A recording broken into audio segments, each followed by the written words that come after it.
All right, Freeform listener, we are back and we have Mary Gauthier live in the studio with us. Hello, Mary. To be with you today. Thanks for having me. Hi. Thanks for coming. This is so cool. Yeah, it's so nice to be back in here. So you are performing tonight at Fusion. Yeah, we're at Fusion tonight. I've never played there before. Looking forward to it. Cool. So it's at 7:30. Yeah. And you're playing with Jamie Harris. Yeah, Jamie's with me. She's resting right now. That's probably the right idea. Yeah, right? yeah. We just came in from Denmark, so we're jet lagging. Oh, wow. Yeah. So I said, you can rest. I'll take care of this. I'll take care of this radio thing. Yeah. So if people are interested in the show, they can go to fusionnm.org or ampconcerts.org to get more info on the show at 7:30 at Fusion tonight. That's right. And I'm going to let you take it away with some tunes. Yeah, thank you. Well, I think I'll go ahead and play something from my most recent record. This one is a song written from the perspective of a female Army sergeant who came home to a lot of complexity in Mississippi, and I just love this song. It's called "The Meadow." I'm from South Louisiana. I write about the Gulf Coast a lot.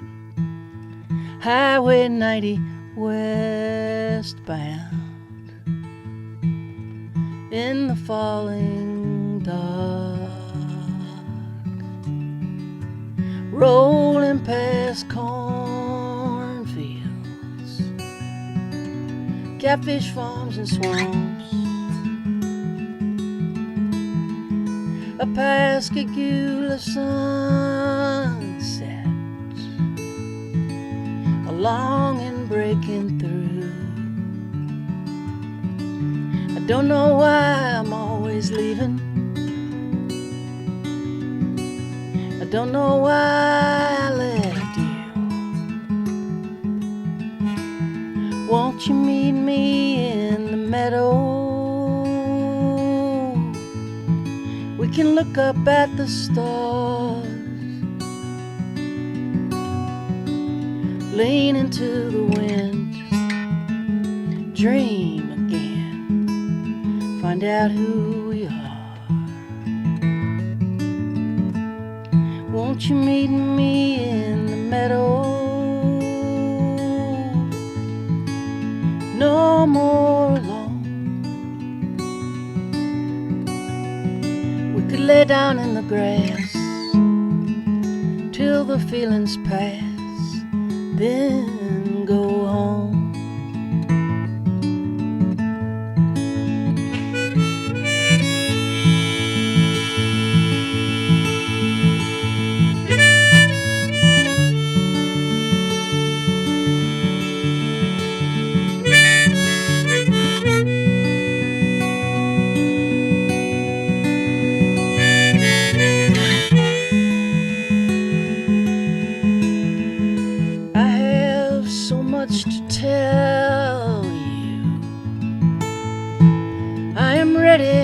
To come clean. I'm so tired of running from things I cannot leave. You and me and Mississippi battled beautiful scars in need of forgiveness and the grace of God. Won't you meet me in the meadow? We can look up at the stars, lean into the wind, dream out who we are. Won't you meet me in the meadow? No more alone. We could lay down in the grass till the feelings pass, then go home.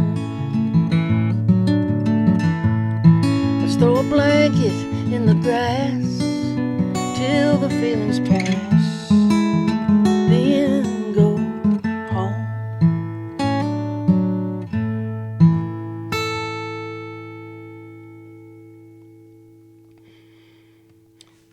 this next one I'll play for you is, I guess it came out in 2003, so it's 20-something years old. 2003. It's 22 years old, is it? Oh, I can drink now. Yeah. It's of legal age. This song is called Mercy Now.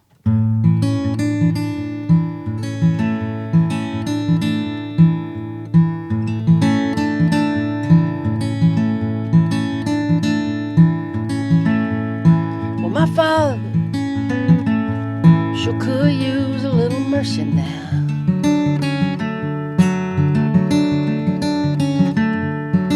The fruits of his labor fall and rot slowly on the ground.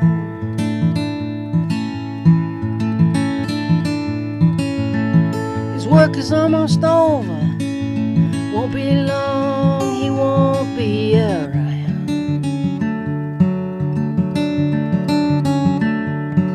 I love my father, he could use some mercy now. And my brother sure could use a little mercy now.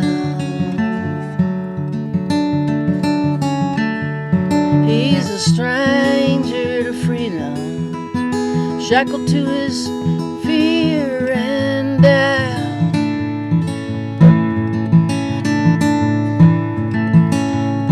That he lives in, it's almost more than living will allow.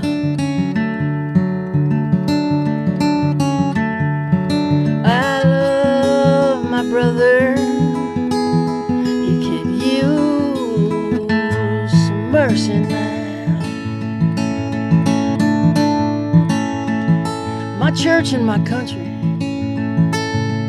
they could use a little mercy now.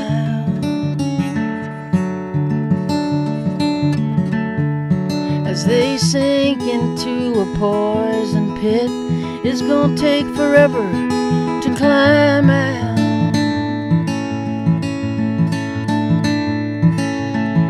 They carry the weight of the faithful who follow them down.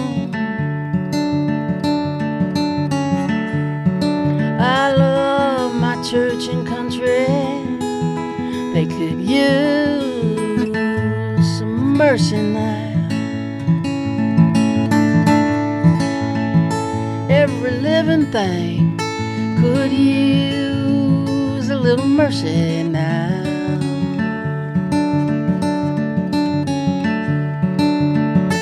Only the hand of grace can end the race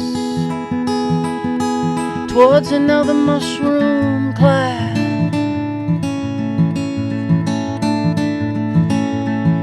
There's people in power who'll do anything to keep their crown.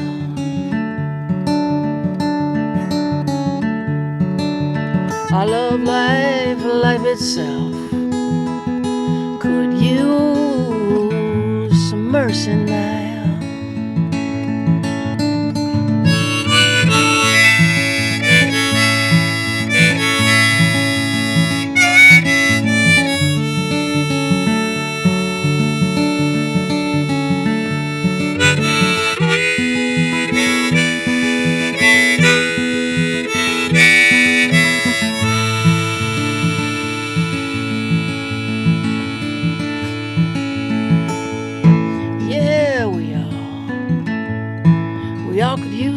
Mercy now.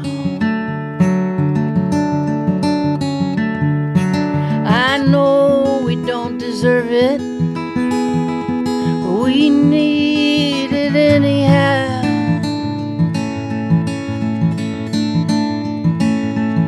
We hang in the balance, we dangle between hell and hallowed ground.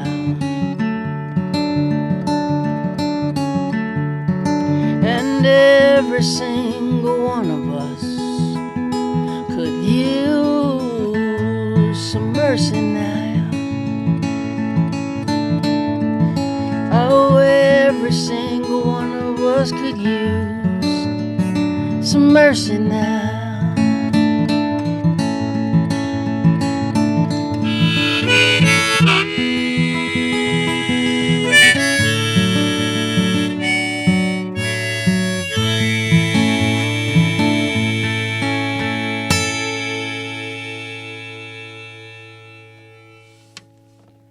Mary, I have heard that song many times, but sitting here across from you and hearing, like, I had goosebumps. That was amazing. That was incredibly moving. So let me ask you this. You have this amazing ability that I think most musicians desire, but only some really have, to connect these incredibly strong and powerful emotions to a note or a melody or your voice. Yeah. This all just comes naturally to you? Well, somewhat. Yeah, I think it's talent that I was born with, but I also think that I really work at it. You know, people ask me for songwriting advice, and I always say try to keep it as simple as you possibly can. That's the hardest thing to do. If you think about it, really, the great songs that just stay with us year after year after year are the simple ones, like the Hank Williams catalog that gets to the heart of the matter and does it in a way that everyone can understand.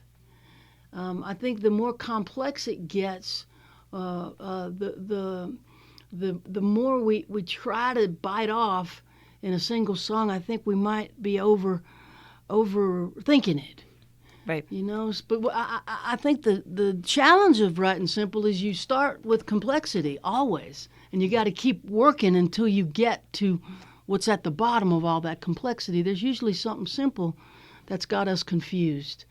And so, you know, I teach songwriting a lot, and I come from the restaurant business, and in fine cooking, there's these sauces that are called reduction sauces.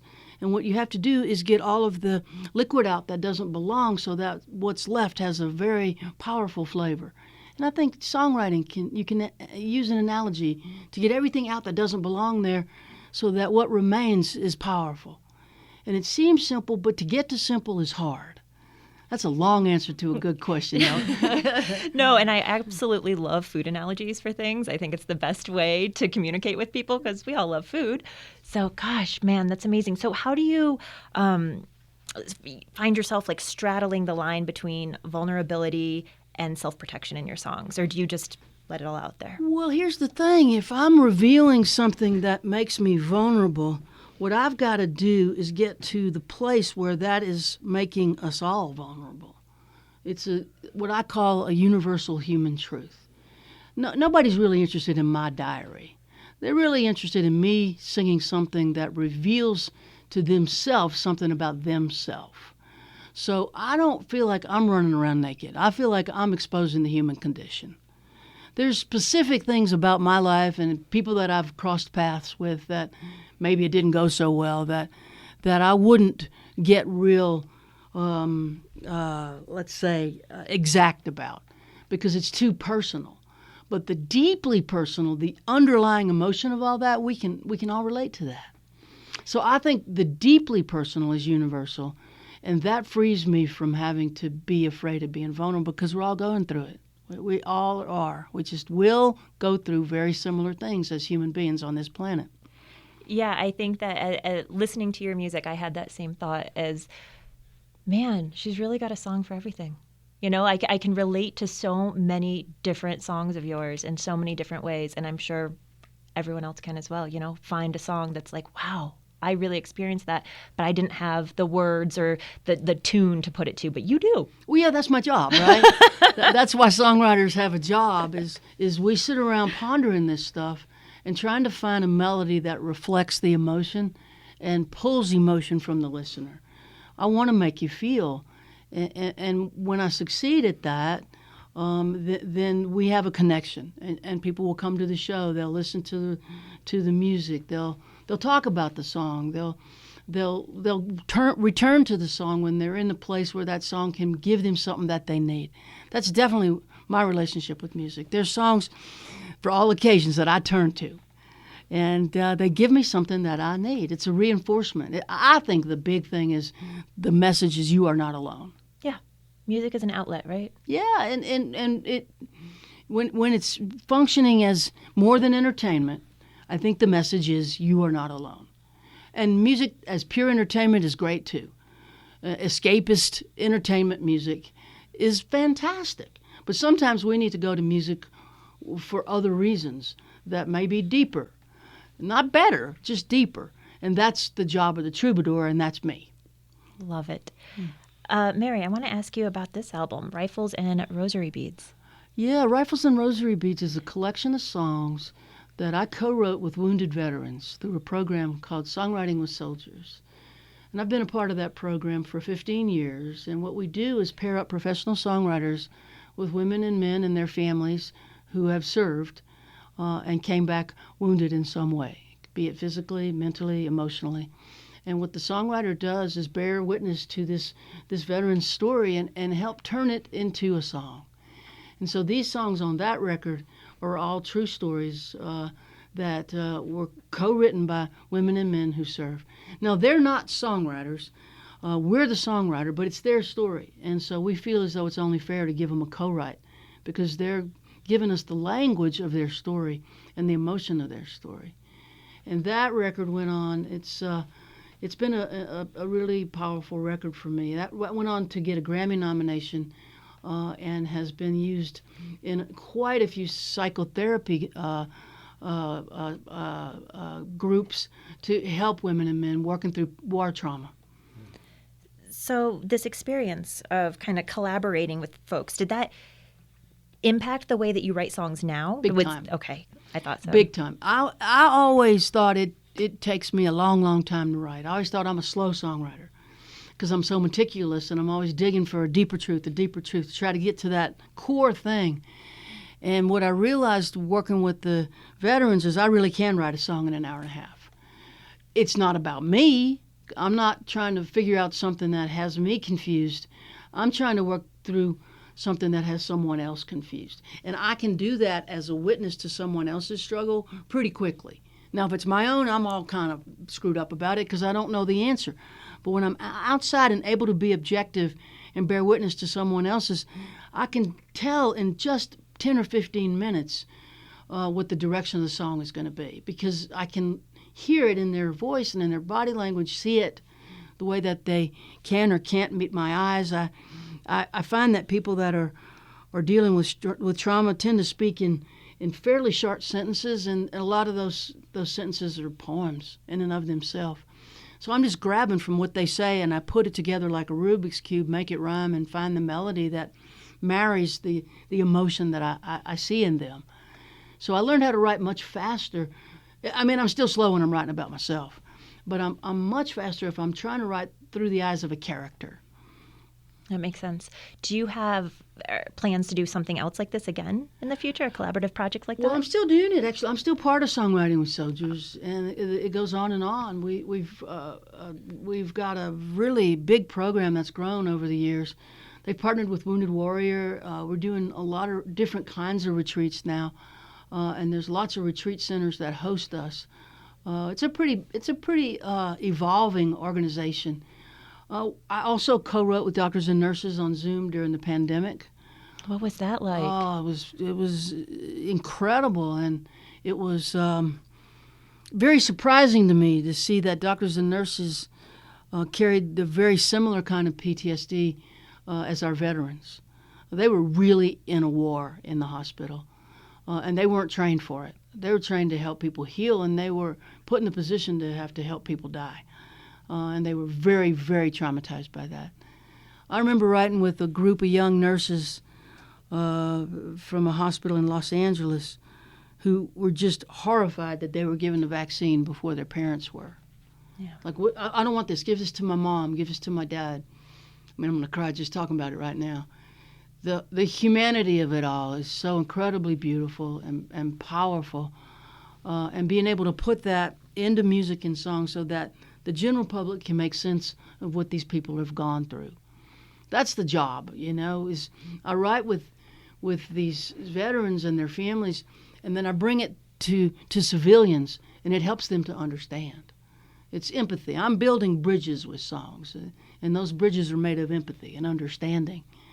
And I think it could be reasonably argued that we're in an empathy crisis, and that's why we're so divided as a people. And we need artists to build bridges back. And I think it can be done through music and song, because we don't sing about beliefs. People who sing about beliefs tend to be preachy, and I really don't like preachy songs. I like story songs that get to the heart of the matter. So singing about feelings, we just avoid beliefs altogether. I've been with Songwriting with Soldiers for 15 years, and we've never talked about politics once. We talk about how you're feeling. How's your kids? You know, how's your marriage? Are you sleeping? Do you have night sweats? Does it come back to you at the sound of something dropping? Can we talk about what it was like for you over there when you were wearing the uniform? We just don't go to politics because it's not a good song, you know. So I think empathy is the road home to each other, and I just feel like I have the best job in the world right now, especially right now when everything is so divided. Yeah, I couldn't agree with you more on that, and thank you for being so good at your job. I'm just so glad it's a job. What would I do if it wasn't a job and this is what I'm good at, right? I'm just glad it's still a job. You know, music business is only 80 years old. Before that, people did this because it's what they did, but they weren't getting paid to do it, really. There was no music business. And I wouldn't be surprised in my lifetime if we get back to there's no more music business, where that's it's a free. sad thought.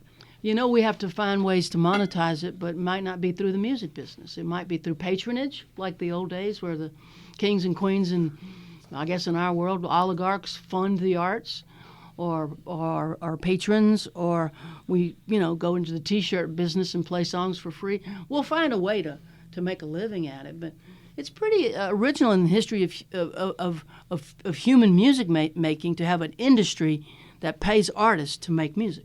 And it might be just a fleeting moment in time. I think that there's always going to be a patronage for it because humanity needs it. We definitely do. Yeah, Absolutely. Yeah.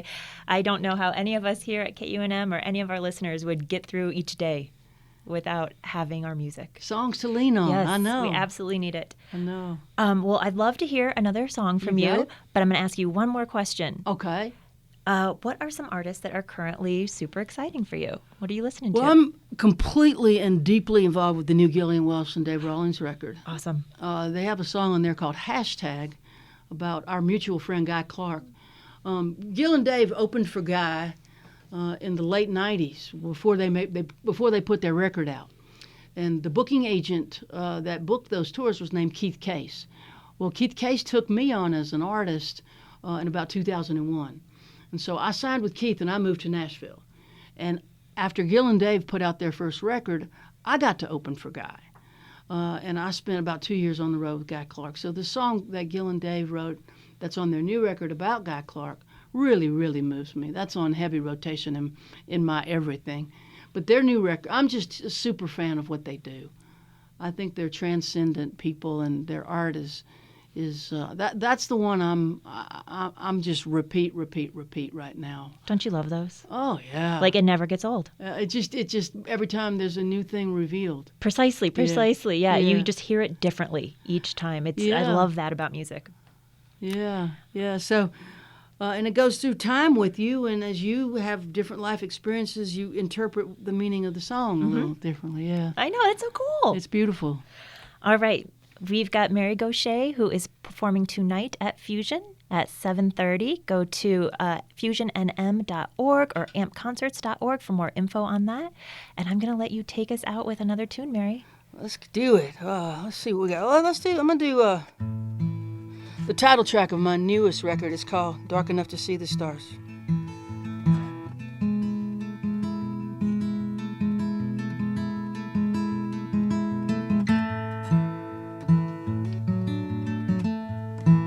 At the bottom of my tears, on the backside of my fears, at the center of the pain, I hear my voice call out your name. Days go by, nothing works. can't believe how much this hurts, and I don't know where you are.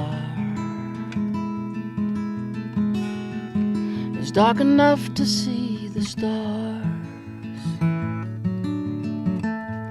dark enough to see the stars. It's dark enough to see the light in an ocean black and deep, in the middle of the night. As I hold on to your love, like those lights from up above, I have drifted out so far. It's dark enough to see the stars.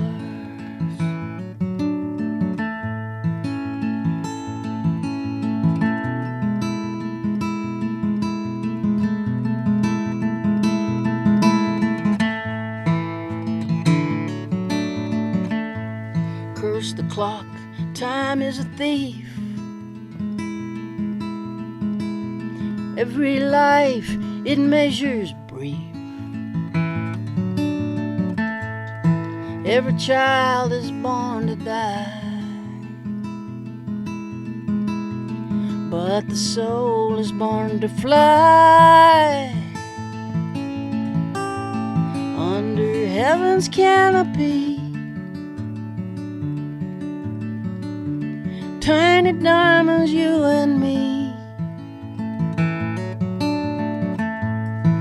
Lightning bugs inside a jar. It's dark enough to see the stars, dark enough to see the stars, dark enough to see the light in an ocean black and deep, in the middle of the night. As I hold on to your love, like those lights from up above, I have drifted out so far.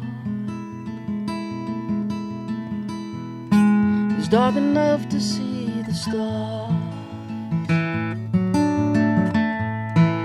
I've been carried out so far. It's dark enough to see the stars.